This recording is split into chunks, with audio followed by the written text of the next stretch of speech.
నమస్కారం. తెలంగాణలో కొత్త వాహనం కొనుగోలు చేయాలనుకుంటున్నారా? అయితే ఈ వార్త మీకోసమే. ప్రభుత్వం వాహనదారులకు ఒక భారీ షాక్ ఇచ్చింది.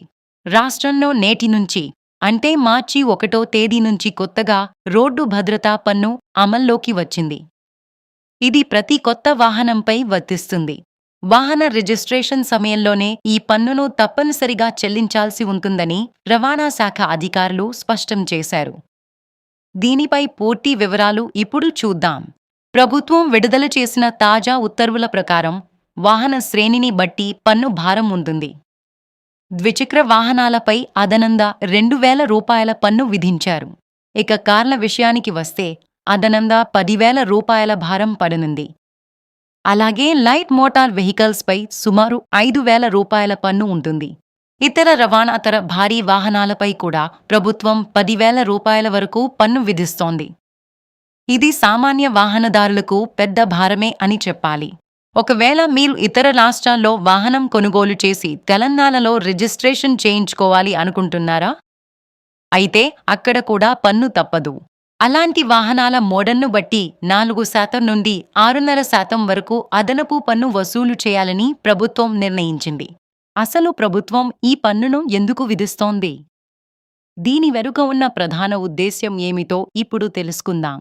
ఈ పన్ను ద్వారా వచ్చే ఆదాయాన్ని ప్రభుత్వం ఒక ప్రత్యేక నాన్ ల్యాప్సబుల్ ఫండ్ లో జమ చేస్తుంది. ఈ నిధులు కేవలం రోడ్డు భద్రత కోసమే వాడతారు. ముఖ్యంగా రోడ్డు భద్రతా సౌకర్యాలను మెరుగుపరచడం, ట్రాఫిక్ నియంత్రణ వ్యవస్థను బలోపేతం చేయడం ఈ నిధుల ముఖ్య ఉద్దేశ్యం. రోడ్డు ప్రమాదాల నివారణకు కఠినమైన చర్యలు తీసుకోవడం మరియు రహదారి మౌలిక సదుపాయాలను అప్గ్రేడ్ చేయడం కోసం ప్రభుత్వం ఈ నిధులను ఖర్చు చేస్తుంది. అయితే ఇప్పటికే పెరిగిన పెట్రోల్, డీజిల్ మరియు వాహనాల ధరలతో ఇబ్బంది పడుతున్న సామాన్యుడికి ఇది మింగుడుపడని విషయమే. రిజిస్ట్రేషన్ సమయంలోనే ఈ పన్ను చెల్లిస్తేనే ప్రక్రియ పూర్తవుతుందని అధికారులు స్పష్టం చేయడంతో వాహనదారులు తప్పనిసరిగా చెల్లించాల్సి వస్తోంది. ఈ పన్ను భారం సామాన్యులపై ఎంతవరకు ప్రభావం చూపుతుందో కాలమే నిర్ణయించాలి. కానీ రోడ్డు భద్రత పెరిగితే అది మంచి పరిణామమే అవుతుంది. ప్రమాదాలు తగ్గడం వల్ల ఎన్నో కుటుంబాల్లో వెలుగులు నిండుతాయి. ఈ నిధులు సక్రమంగా వినియోగించబడితే రోడ్డు ప్రయాణాలు మరింత సురక్షితం అవుతాయి. మరి కొత్త వాహనాల కొనుగోలుపై ప్రభుత్వం తీసుకున్న ఈ నిర్ణయంపై మీ అభిప్రాయం ఏమిటి? ఇది అవసరమని మీరు భావిస్తున్నారా? కామెంట్ చేయండి. ఇలాంటి మరిన్ని తాజా వార్తల కోసం మా ఛానల్ని సబ్స్క్రైబ్ చేసుకోండి. నోటిఫికేషన్ల కోసం బెల్ ఐకాన్ క్లిక్ చేయడం మర్చిపోవద్దు. మరోసారి గుర్తుంచుకోండి, కొత్త రోడ్డు భద్రతా పన్ను నేటి నుంచే అమల్లోకి వచ్చింది.